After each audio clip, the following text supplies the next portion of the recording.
Ilktash, Muijuk, Anyum Chugik, Anselmo Ramon, Doshara Maituma Kagujit, Mat they see in your womb, Tugum in your Agabat, in Juabat, Napi, Sasai Juida, Mabaga, Miragan, Mashat education, Rabachim, which is sort of Witchich, with Whippagat, oh, with Munak, which is just Witchich, Babit, Waste Chipkan. Shabab Kaiji Kinyagaba and Juba Mashcha, Chimaki Mashcha, Shabahuki, Bill Doctor, Himadak, Bill Doctor, Smacha got them you. Shabapo Smai Master Domirigan, Masma, Cook Chaicho, Asmasma, Nui, the Hugi, Jewed or Kadash or Hugi, my hub aga, Kukura Mashima, Coach, come I see Bapo Sisapi Mai. Good afternoon, good day. My name is Anselmo Ramon. I am reporting on my education journey. My parents, Jim Stevens Ramon, the late Jim Stevens Ramon, and my mom, Angelita Ramon, the late Angelita Ramon. Growing up here on the reservation in Donna Autumn Nation here in the southwest corner of Arizona, education was always a priority for my family. We grew up here in a community called Big Field.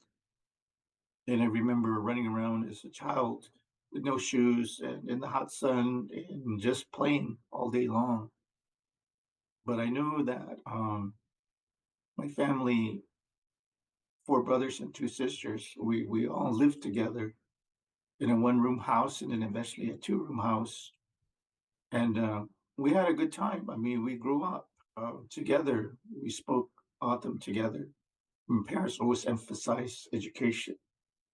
And in this story that I'm sharing with you is about my family and how I got to be where I'm at today. And in all of them, Jill is mom, and the BOT bot at the end recognized that they've passed on, they've passed away, they've gone on to the next life, they've continued their journey in the afterlife. So my Jill bot, which is referring to my mom who's passed away, and my Ogbot, which is my dad, who's passed away as well. As you can see in this picture, I just recently got this picture from my sister last year, and I was so surprised because I've never seen it before. My mom, Angelita, in a community here on the reservation called Bisinmoa, which means bison head in English. She's there. You don't see them in the picture, but she's with the midwife and some other nuns that were there to help the young ladies with, the midwife part on the reservation. And that's me looking at the ground, looking down. And that's pretty much the story of my life. I was always curious about rocks and shiny things. And that's how my mind continues to work today. I'm always thinking about things, trying to figure things out, looking at things. So one of the things that I always remember about seeing this picture was my mom was always my support. And in the picture, she's pregnant with my youngest sister, Rose. On the right there is my dad, Jim Stevens Ramon. He was a World War II veteran. He was stationed in California, and just before he was going to be shipped out, the war ended. So he was able to return. He was also part of the relocation project, and he did go to California with my mom to work. But I'm sure it was my mom who wanted to return to the reservation, so they came back, and that's when he started in the farming industry. He did this as a child as well. In Autumn, we don't consider like my parents. We don't consider them in the term of elder. We call them emic, which is our family structure. And in our culture, in the Autumn culture, you're the person at the bottom is Ani, which would be me, and then your mom is your Jilla. So my mom is my Jilla. And when I'm introduced, she would say Ida de Yamat, which would refer to me. And then my Bob is my grandpa, and my Hur is my grandma. On the dad side, he would say Ida de Artiga, which he would be referring to me. He's my og. My dad is my og. And then my grandma is my kak. And then my grandpa is my wask. So that's basically the short version of Autumn family structure in Emic. But we don't ever refer to our parents as elder. We respect them in a different way, but we have a name for them. Um, it doesn't translate into elder. This is my family. My parents had 7 children. Actually, my mom had three additional children who passed away long before I was born. But they passed away as they were children as well. So 7 children, 5 boys and 2 girls. And then my youngest sister passed away when I was little. And Aloysius on the right, Gabriel, Bernadette in the back, my aunt in the middle, and then my sister in the background, me, and then my oldest brother, Michael. Um, and I'll share a little bit more about them as we go along. Frederick was my other brother, but he's not pictured here. Um, Importance in school and work, and I just want to emphasize that in Autumn culture, when I was growing up, in even generations before, work and knowing your himadak or your way of life was prime. It was very important. You didn't stray from that, and when you grow up in an Autumn family, it's always about having a good work ethic, being responsible, being the leader of your family, and taking care of your family, and always providing for them. And even if that meant, during that time, and as that time for myself was going out and hunting jackrabbits for meals, or my older brothers going out to hunting for deer and using that for meat, and then the traditional harvesting. We were never without food. We were never without need for that. And even when we lived in a house with no roof, for myself growing up, it never occurred to me that we were poor. It never occurred to me that we didn't have anything that was like entertaining, because my entertainment was out in the desert playing with my friends and my cousins, and the same with my brothers. We were horseback riders, we were cattle ranchers, we knew how to do all of that. So it was all basically work, but for us, work was like fun, something that we always had to do. So this is what this really talks about. And it's talking about the importance of school, that public school we had to go, and it wasn't a choice to stay home. We all went to school unless we were really ill. Those were rare occasions because we were all very healthy. Throughout my years in going to school, public school, I didn't speak any English. I only spoke Autumn, even here on the reservation. And from part of me, myself, out of those 4 brothers and 2 sisters, me and my brother Al, we dropped out of school. He dropped out in the ninth. I dropped out in the 10th. We're 2 years apart. But I mentioned here that my brother, who at the age of 24 earned his pilot's license, he's the first ever to do that here amongst the Tohono people. And he dedicated his studies, and he already had a family to do that, because he was so inspired by a crop duster in the cotton field, flying back and forth over the cotton fields, spraying defoliant, which dries out the leaves so that the cotton bolls would open up when the sun was high in the sky. So he got inspired by that, and so he decided to pursue that, and he did manage to do that. And to this day, he has his pilot's license, but he is older now, so he doesn't fly anymore. But I had the chance to fly with him when I was younger. He would fly us all over the reservation. He would fly dignitaries like the chairman and the vice chairman to different meetings in Phoenix or Flagstaff or wherever. So he still walks around today, and people still have a hard time believing that he was ever a person who earned his pilot's license. But he just walks around like a normal person. When people ask him about it, he'll talk about it. But we're proud of him for doing that. I talked about my sister who recently graduated from the University of Phoenix this past May. She's much older than I am, but she did it. And then my second oldest brother, he was heavy equipment operator. A lot of these things we learned in farm. And then my third oldest brother, he worked in culinary arts, and he worked in several restaurants in Tucson, in Utah. and most notably the Olive Garden.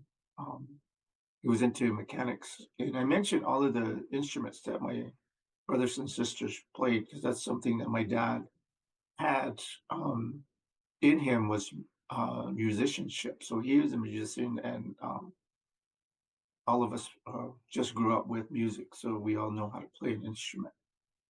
With the exception of my youngest sister, who didn't play anything in band or anything like that. So in this particular piece, I just explained how two of us dropped out, and then how the other ones went to pursue their own lives, and what my sister did as a dental assistant and still works in that capacity today. When I dropped out of school, my dad allowed me to go to work, and my mom wasn't in agreement with that, but she knew I was already a teenager and I wasn't really listening as teenagers do. But when they put me to work, they put me to work using a shovel to dig out a ditch that was like a quarter mile long, full of dirt, and I did it. I think I'm pretty sure my dad and the foreman had it out for me because they were trying to discourage me from wanting to work in the field, and I was too stubborn to realize that. So I just stayed out there in the hot sun every day until I finished the job, and that proved to them that I was serious about working and not about school. But it's after a while um, that I determined that I didn't want to do that the rest of my life. And I knew I had to go back to school, even though we were working at young ages at 6 and 7 out in the fields and just going out there learning from my dad. When I dropped out of school, it was a paid position and I was earning $3.35 an hour. That was minimum wage. But I'm just really grateful that I got that inspiration on that day that I needed to return to school. So I did go back to high school. And after I didn't graduate in my senior year because I didn't pass my math exam, I was already set up for a scholarship to go to um, computer school, which is what I wanted to do. And I had to get my GED, so I went in, I took the practice test, passed it. They set me up the following week, and then I passed my GED exam. So then I started my business school, and because work was so ingrained in me and my family, I went and looked for a job while I was going to school. So I was custodian at Tucson International Airport for the last half of my program. And they were trying to hire me because I was a good worker. So I told them no, I was going into the business world. So I moved on. And then my mom shared with me about a position at the local school in Marana, which is where I went to school after I left the reservation in first grade. That is the school that I went to that I didn't speak any English. And on here on the reservation, I was ostracized because I spoke out. But in public school, it was even worse because then the teachers didn't know how to communicate with me. And even at some point, they thought had a learning disability because I didn't speak. And I didn't realize this because I didn't know any English. So throughout my elementary career, I was looked at like I didn't have the um, the smarts, so to speak, to be at that grade level. Um, Even my brother, who's a pilot, they told him and my parents that he had a very low IQ and he would be able to do much in his life. He's the one that became the first pilot for anybody here in the Town Anthem Nation. So just know that you have potential no matter what people say you can and cannot do. You have a goal and you stick with it as difficult as it may get. You hang in there. You don't quit on yourself, and you just look at what you want to be able to do and just keep going forward. When I finished my business schooling, which was a year and a half, that's where I learned to type. I learned how to computer program. I learned basic accounting. I learned a lot of the business aspects that I still use today, the structure of business and why it's important to be organized. I'm still working on the organization skills, but I've got a lot of the other stuff um, pretty well. Business is also another thing that I'm really interested in, entrepreneurship and helping the students understand why that's important for them as well, because our employment rate is very high. and most of our GD students don't have jobs. But I'm trying to get them to the point where they can start their own business and still be in school. So it's at this point that my mom shared with me that I should consider going to Kuguramashimakut, which at the time I didn't know. I knew what the word meant, but I didn't know what it was referring to. And I had to ask her, Where's that? Or what do you mean by that? And she told me it's the place where the older people go or the old people go. And she was talking about the University of Arizona.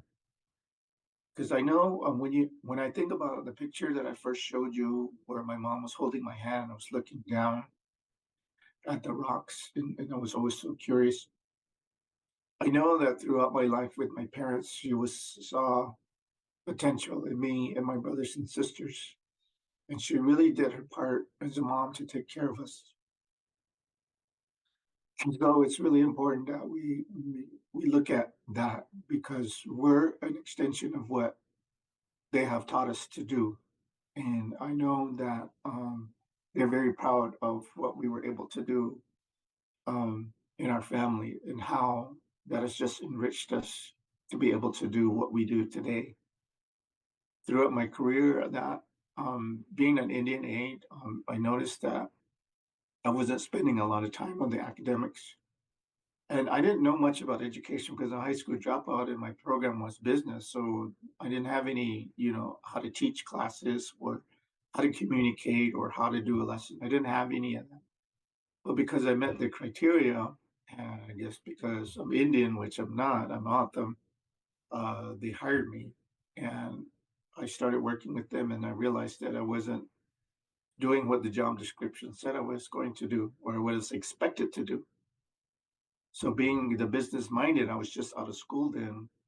I calculated the number of hours and it came out to 2.5 hours for the native students from K5 that I was supposed to be working with. Most of my duties were recess duty, bus duty, crosswalk duty, bathroom duty, all the duties, and setting up classrooms for teachers. And very little was spent working with the native children. So I brought that to the attention of my assistant superintendent, who was my boss for the program. He told me to rewrite my schedule, bring it to him, and I did, and he approved it. So I started working with those native children, one to one, small group. I eventually included culture in my language, and not only did it affect the students there, but the student population there, because all of a sudden they became curious of who I was and why those kids were all the only ones able to go to my class. So I allowed them every Friday when we met to bring in a friend. So they would bring a non-native friend into the group, and we would have them participate just like we do our native children. We didn't see them any differently. So that's a good indication of how Arthur people are, how native people see other people. It's that you're a person. You're not a skin tone. You're not a skin color, but you're a person. We welcome you into our group, and we want to show you who we are and support you in what we do here at the school.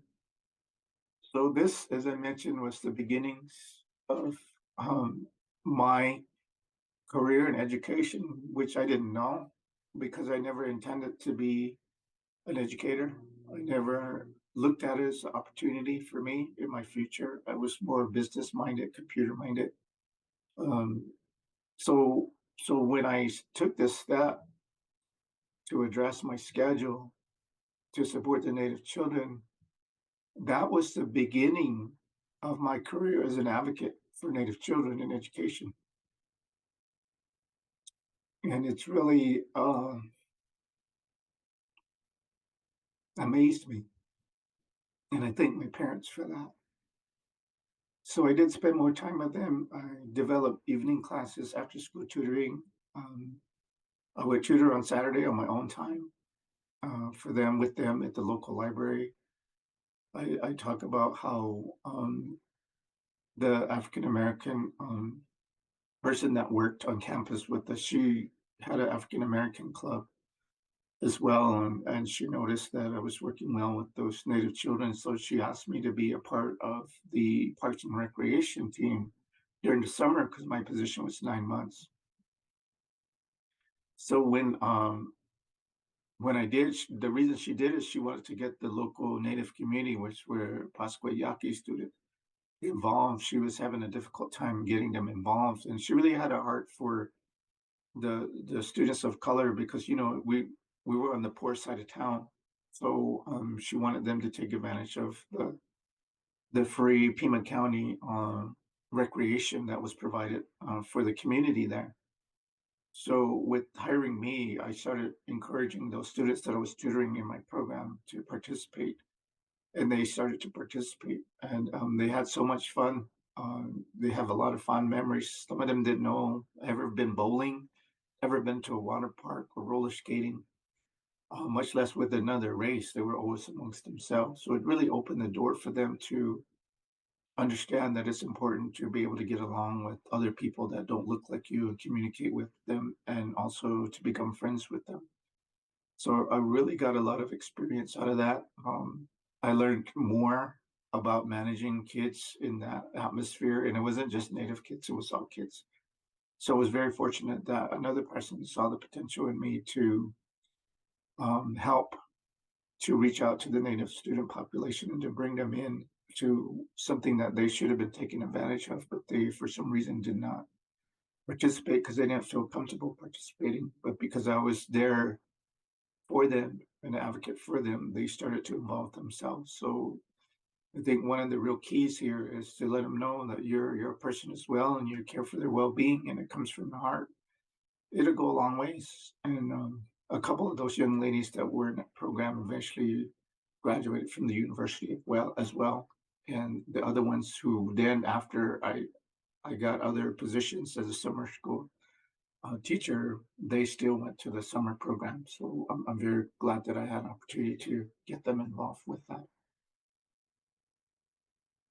This picture emphasizes the importance of my parents supporting me at the university when I finally went in and got accepted. When I first got my acceptance letter, I was so happy. It showed my mom, and she was so proud of me. And not them, we don't jump up and down and scream and all that. We nod and we say that's a good thing. And she did, and she was just really surprised that I was able to do that. Not because I didn't have the ability, but I was now a part of the system that will begin my university education. I'm now that person, her child, her son, her youngest son, to actually get to that point amongst our family. And this picture reminds me of the one that I first showed where I was a little kid looking down at the ground and my mom and my dad there. And that's my oldest daughter that I have in front of me at the time. So she was able to witness my graduation as well at the University of Arizona. And I got recognized there at the university as a candidate for outstanding student, the College of Education. I was also in the dean's list. I didn't even know what a dean's list was at the time I was at the university. It was my colleagues in my class that congratulated me. I was walking through the College of Education hallway, and everybody was crowded around the bulletin. They were congratulating me, and I said, "What for?" And I said, "What's all the fuss about over there?" And they said, "That's the dean's list. Everybody's checking the dean's list." I said, "What's the dean's list?" And I said, "You don't know what the dean's list is?" I said, "I don't know." She goes, "Go look at it." So I went up there and I saw my name, and I was posted at 3.8. And this is coming from somebody that didn't speak English, um, and somebody who didn't have the math skill, a basic math skill. Also, somebody out that was told when I was young that I wasn't going to make it, or that I was going to be alcoholic, just like my brothers were. Or that my computer teacher told me I would never make it in the computer field because I wasn't smart enough. So, regardless of all that and many other hardships that I faced in public education, once I set my mind to this, and my parents encouraged me to do this and supported me, I was able to do it and finish it. And they were able to witness that. So I'm a first generation graduate from the University of Arizona.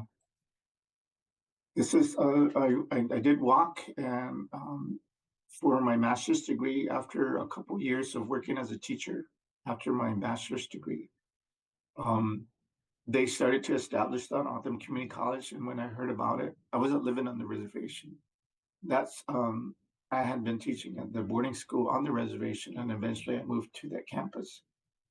And at that point, that's when I determined that I wanted to work for Autumn Community College because I wanted to help the other Autumn people who have similar experiences that I have growing up. I wanted to help them to get their education, and the experience that I had was something that I wanted to share because I was successful as a teacher aide, not knowing anything about education, but knowing that it was important, knowing that these were children that had a future and that I could help them. So as you can see in the picture, I'm much younger, and that's when I decided that I was going to work for Tohoto Community College. I really had a BA, but I knew that I needed to go one step further and pursue my master's degree. So that's what I did. I'm working full time again, traveling over 100 miles to class and going to class during the week and studying on the weekends, being committed, writing papers. And that was long before Zoom, where there was no Zoom at that time. So it was all in person. So these are just some of the things that I accomplished. And I was able to walk at my graduation and went up to Grand Canyon to take some pictures. And this is me completing my master's in educational leadership because of the support that I have from my mom and dad and my family. And I'm very proud of that moment. And for my parents' sake, what I didn't realize is the impact that it had on my family after me. This slide shows that once I finished the University of Arizona, I didn't realize this until the College Fund had approached me about doing this slide presentation. And as I was putting it together, I realized that it wasn't just me. Although I'm a first generation, I recognized during this time of developing these slides that my nephew also graduated from the University of Arizona after me, years after me. As he became an adult, he went into school and he pursued his bachelor's degree in education, and he also became a teacher.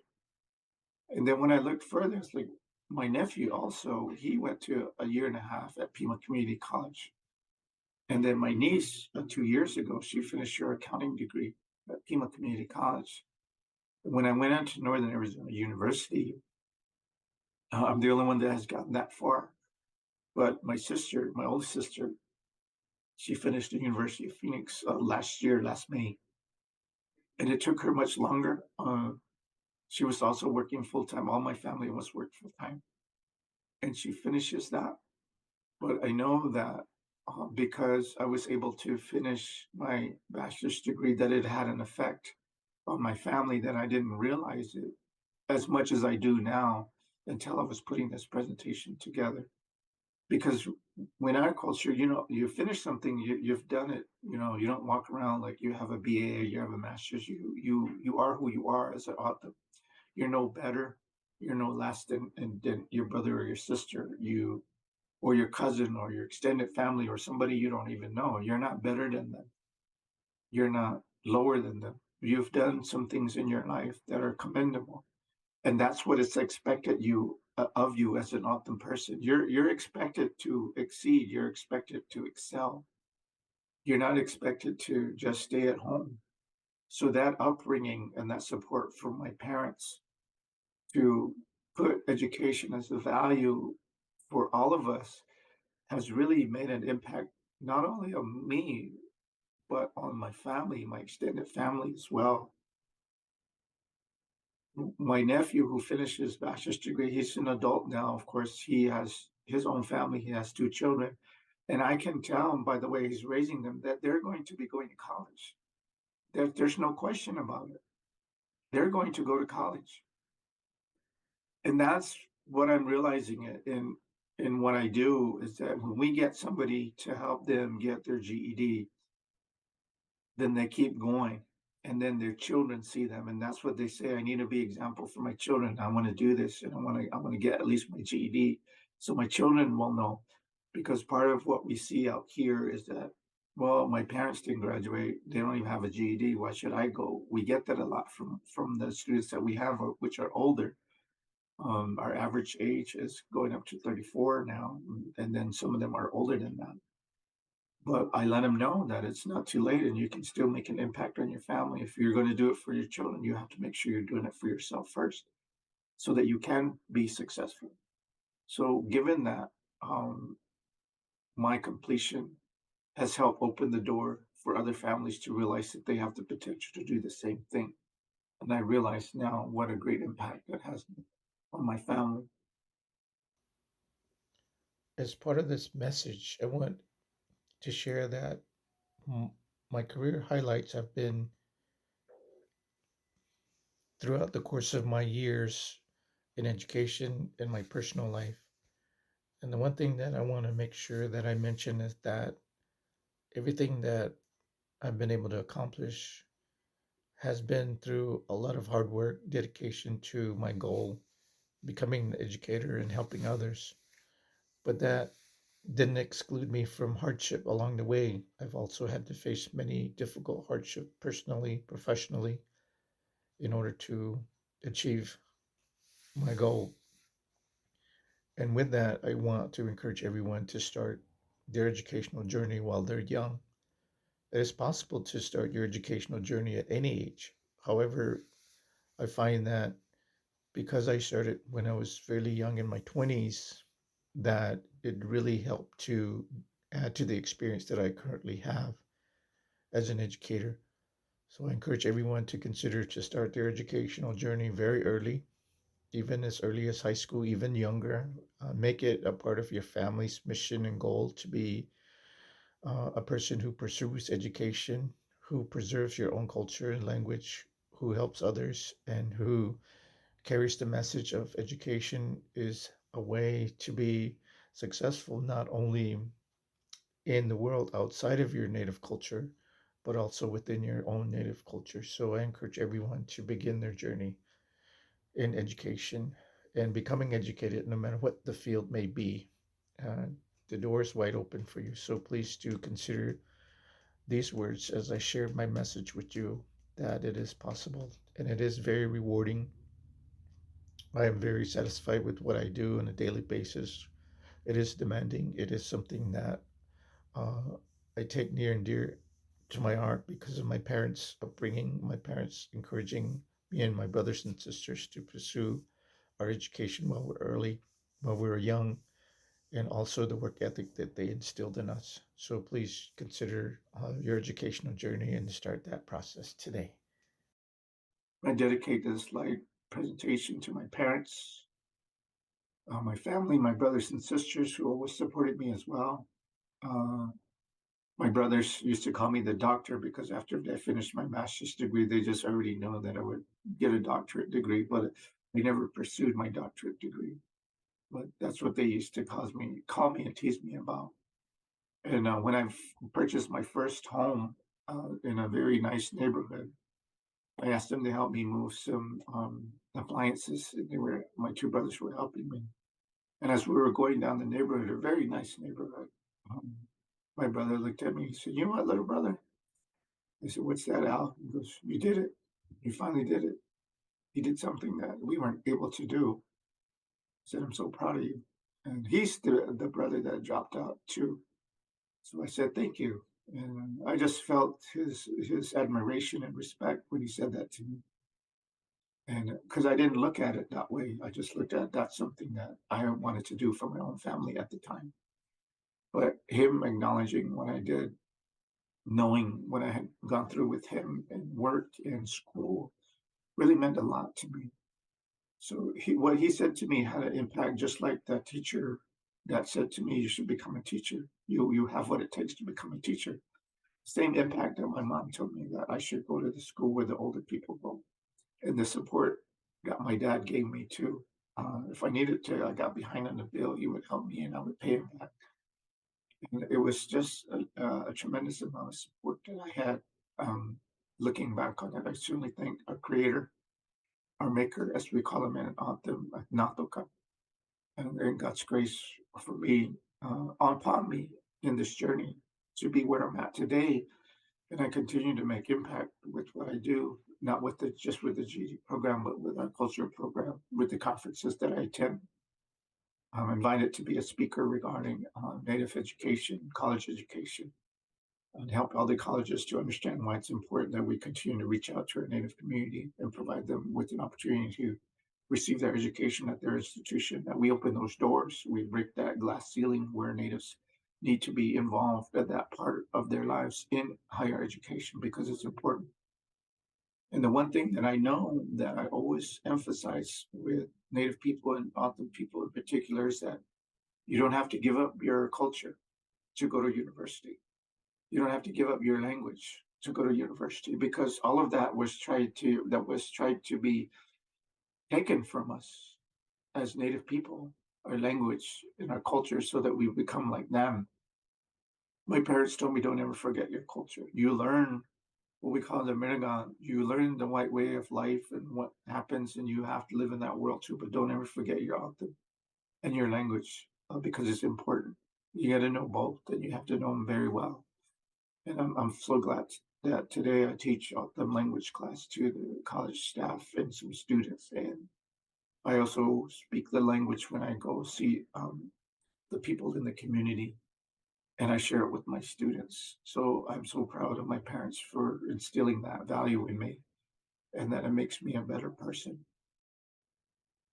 The last part of the dedication that I want to share is my two beautiful daughters, who I love and cherish, that I was wanting the best for them.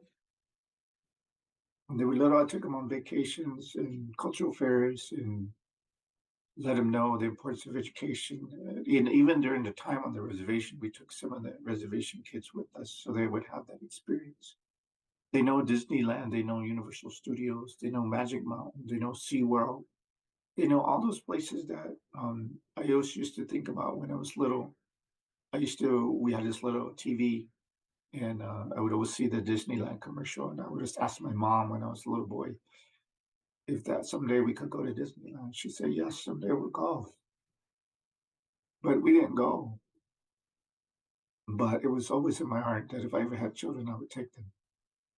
So on the left is Graciela, Maricela Ramon, and then on the right is Delia, um, Abigail Ramon. And they were able to be there with me when I finished my master's degree. And I'm so proud of them for what they've done as well. They're grown up now, as I am too. So that's how I want to end this slideshow with the dedication to my two daughters as well. So I want to thank the College Forum for this opportunity to allow me to share my story with you and how my parents influenced me to continue my education and to help me to be where I'm at today. Thank you.